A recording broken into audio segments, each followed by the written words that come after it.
زمانے میں سب سے سنجیدہ سوال بھی دنیا میں، اس پہ بڑی کتابیں آ رہی ہیں، اس کو ورک لائف بیلنس بھی کہا جا رہا ہے، اسے لائف بیلنس بھی کہا جا رہا ہے، اس کو ڈسکس کیا جا رہا ہے۔ ایک بات یاد رکھیے گا کہ جسے ایکوریٹ اینڈ رائٹ بیلنس کہتے ہیں، وہ 100% بنانا ممکن ہی نہیں، یہ ہو ہی نہیں سکتا۔ یعنی اگر آپ کا بیلنس ہے تو ممکن ہے کسی اور وقت میں پتہ لگے بیلنس نہیں تھا۔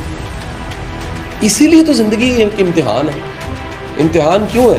اس میں بعض اوقات پروفیشنل چیزیں اوپر چلی جاتی ہیں، پرسنل لائف نیچے چلی، بعض اوقات پرسنل لائف جو ہے وہ بڑی بہترین ہوتی ہے۔ میرے پاس بڑے لوگ آتے ہیں جو کہتے ہیں سر ہم معاشی طور بڑے تنگ ہیں۔ میں سب سے پہلے پوچھتا ہوں گھر کی زندگی کیسے جاؤں؟ اس میں سے کئی تعداد بڑی وہ کہتی ہے کہ اللہ کا شکر ہے سر بڑا ہی سکون ہے، بڑی کمپرومائز کرنے والی، ساری نوعیت کو سمجھنے والی اللہ نے بیوی دی ہوئی ہے۔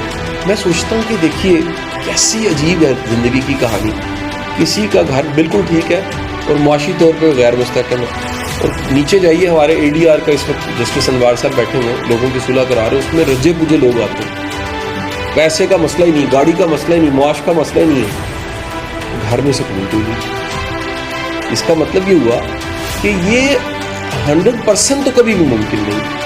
اچھا آئیڈیل کیا ہے؟ ہمیں کہیں نہ کہیں اپنا آئیڈیل ڈھونڈنا ہے۔ آئیڈیل یہ کہ ان سب چیزوں کو، کام کو، رشتوں کو، گھر کے تعلقات کو، بندگی کو، سب کو پرچہ سمجھ لیں، امتحان۔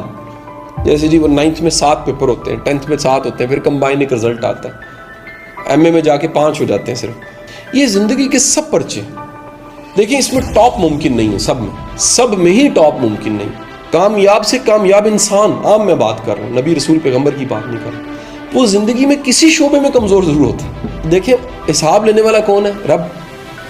ہم رب کو سمجھ بیٹھے ہیں شاید وہ انسانوں والا حساب لے گا، نہیں، وہ یہ جانتا ہے کہ اس پرچے میں آپ کی کیپیسٹی تھوڑی ہے، آپ کی اہلیت تھوڑی ہے، آپ میں اتنی ہمت جرت نہیں ہے، آپ اس میں کمزور ہیں، تو پھر وہ آپ کی کیپیسٹی کو سامنے رکھتے ہوئے ایک نیا سٹینڈرڈ سیٹ کرتا ہے۔ وہ بہادری جو شہید کی بہادری ہے، اور ایک بہادری جو شاید کہیں حق بات کہنے کی بہادری ہے۔